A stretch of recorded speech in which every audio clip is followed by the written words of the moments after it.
Hi everybody, welcome back. Thanks so much for clicking on this video. I hope you find it interesting. I did a bunch of research and found some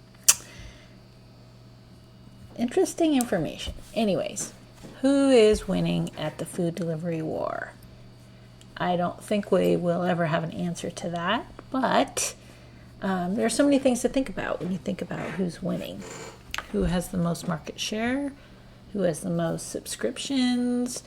Highest revenue, highest net income, and then they're constantly making changes to each platform.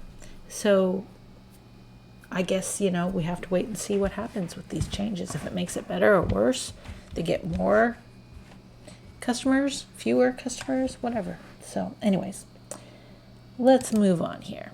Okay, so Grubhub's market share is the lowest of the big three food delivery platforms in the United States. So this is an average of all the United States. So we have Doordash with the most, and that's the blue here. Uber Eats is the green. Grubhub is this yellow color, and the pink is other. It's an overwhelming difference here. So Doordash is definitely taking the bulk of the orders. It doesn't mean that these other platforms can't eat into this market share, but will they? I don't know. So anyways, that's for the whole United States. Now this is for broken down my metropolitan area, and this was just for August 2021. So this is the market share for each of the platforms just in this 1 month. But it's kind of interesting to see the differences just in the different regions. So New York City, for example, they're all pretty even. We've got 30, 34, 30. But look at Los Angeles. Now, there are others in here. I didn't add those in there, so they don't equal up to 100% because, like I said, I didn't add the other. But so Los Angeles, 44 for Doordash, Grubhub is 16, and Uber Eats is 19. So that's a big difference between these. But look at Houston. Overwhelmingly Doordash, hardly any Grubhub, and Uber Eats is at 30. Miami, where their Uber Eats is kind of taken over at Miami. Got a little bit Doordash 31, Grubhub 7. Here's Boston, 38 for Doordash, Grubhub 32%, Uber Eats 29%. Look at San Francisco here, 72% Doordash, 12% Grubhub, 13% Uber Eats. Chicago, pretty even really, 39% Doordash, 29% Grubhub, and 30% Uber Eats. I found that very interesting. But so each region is different. That just goes to show why being a Doordash driver, in San Francisco, you're probably going to make more money than, let's say even New York City, because here it's more evenly distributed, right? So you're not going to have as many customers. And if you're driving Grubhub in Miami, it's probably very hard to get orders. Most of the people are doing Uber Eats or DoorDash. So anyways, yeah, it's interesting. Okay, so this is a graph showing how many percentage of their customers are using more than one platform.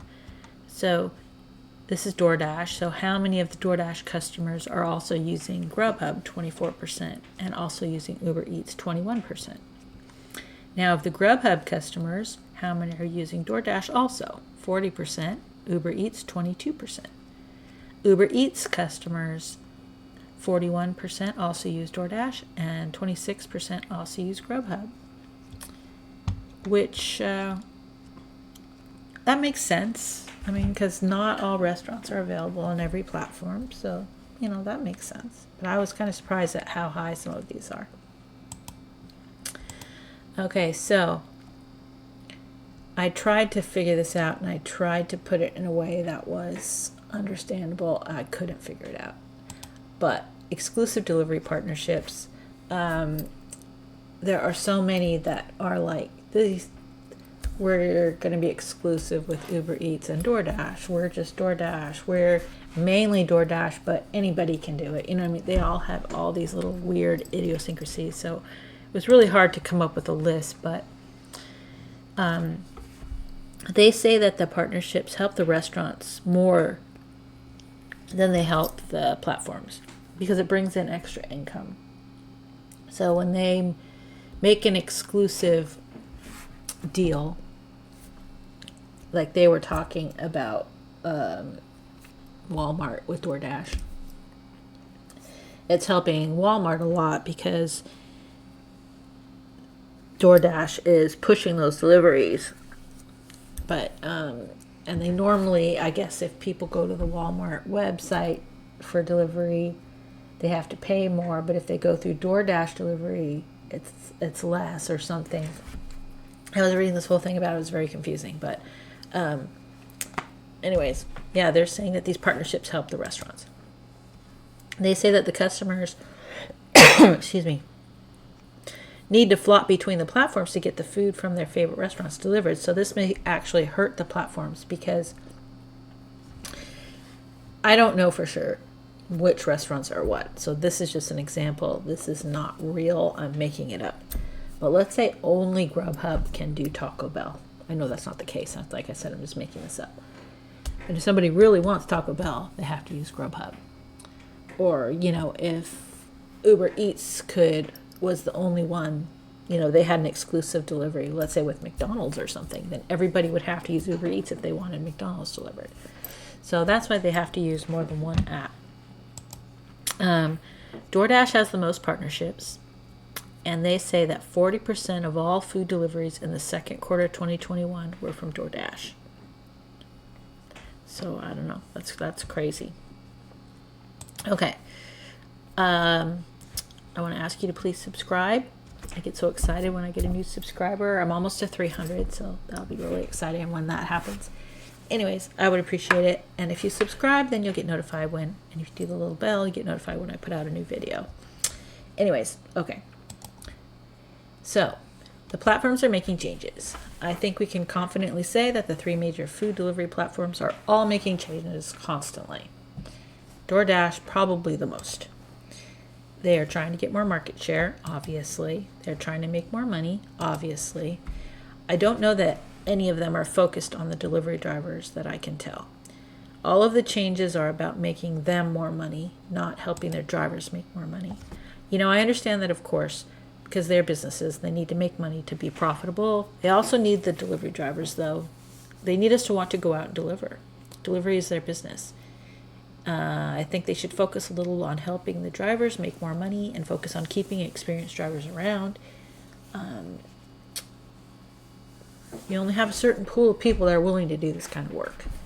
And if, people find it not worthwhile, they're going to go do something else. And you're going to lose those drivers.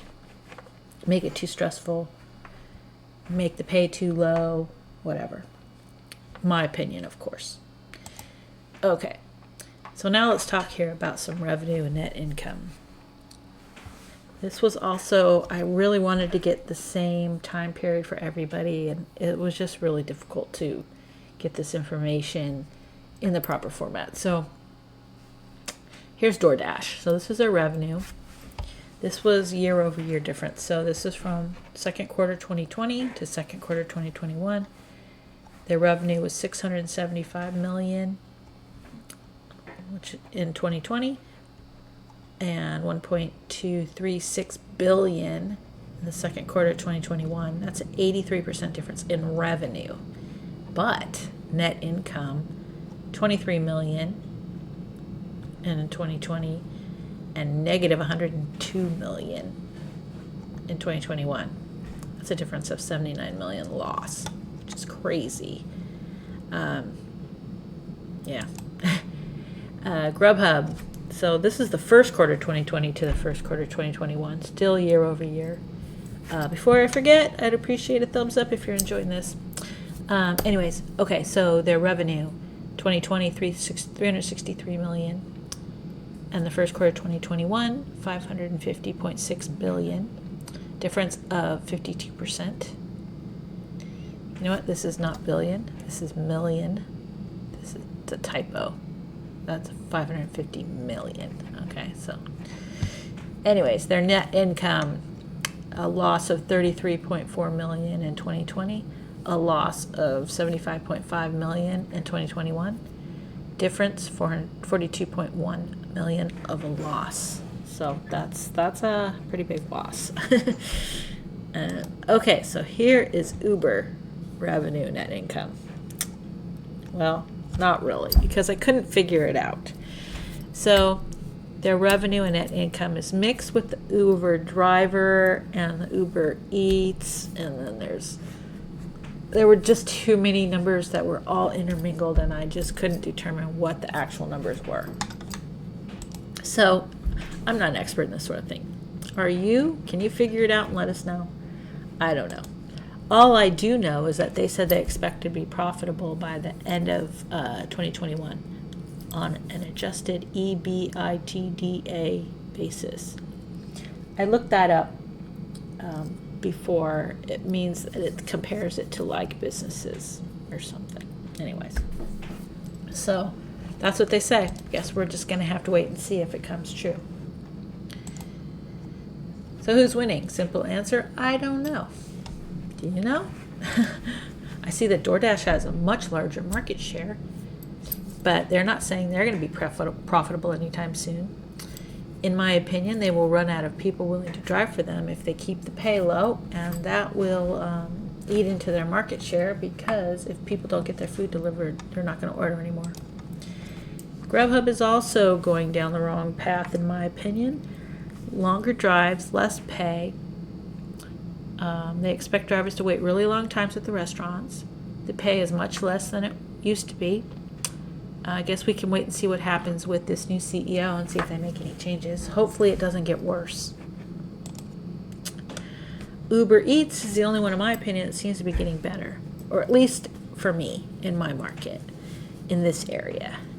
They're predicting they'll be profitable soon, which is much more than the others are saying. I don't know if they can take any market share away from Doordash, but I'm sure that's their focus at the moment. Anyways, so what's your opinion? Who do you think is winning? Which is your favorite platform to drive for? Which is your favorite platform to order from? What do you predict to happen to these food delivery platforms in general, individually or as a group? What do you think what do you think is going to happen to this whole gig economy? Please comment below. I love reading the comments. It's really fun to hear all the different perspectives, especially from all the different areas. Put in your comment maybe where you live so that we get an idea of what it's like in your area. I'm in Southern California. So anyways, thanks so much for listening. I hope you're all healthy, safe, out there making lots of money. We'll see you next time. Hope you enjoyed this.